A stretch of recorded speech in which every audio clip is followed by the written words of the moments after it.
A carousel has a 55-foot diameter and makes 5 revolutions per minute.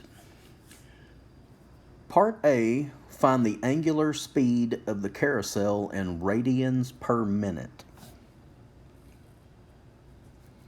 Okay, we're given the diameter, so the radius is half of that, 55 over 2, which is 27.5 feet.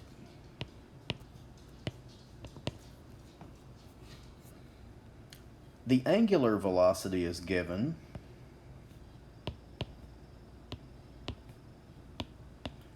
five revolutions per minute. In order to use this in a formula, the V equals R times omega formula, we're going to have to convert this into radians per unit of time. 1 revolution is 2 pi radians.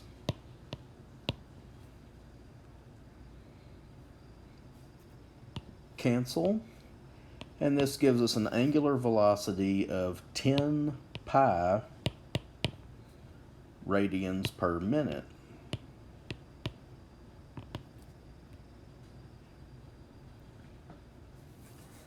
That's part A.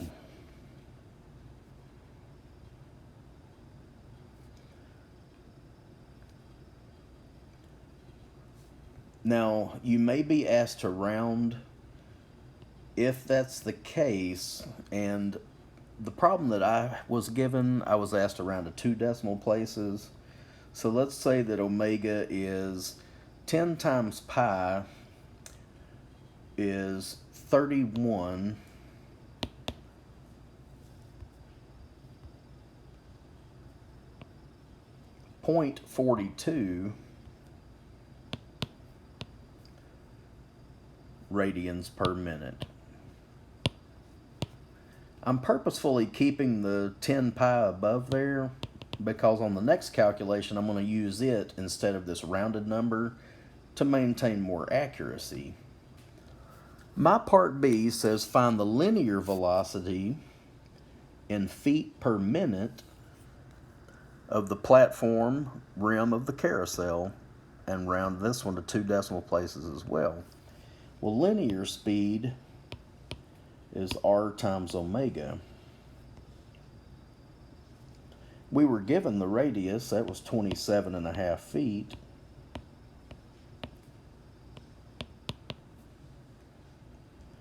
We just calculated the angular velocity in radians per minute. I'm going to choose to use the 10 pi.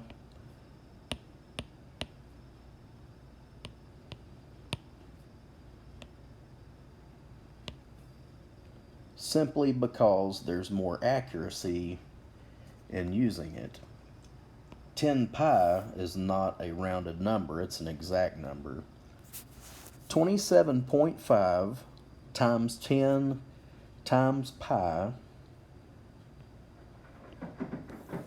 is 863.94, that's rounded to the nearest hundredth, feet per minute.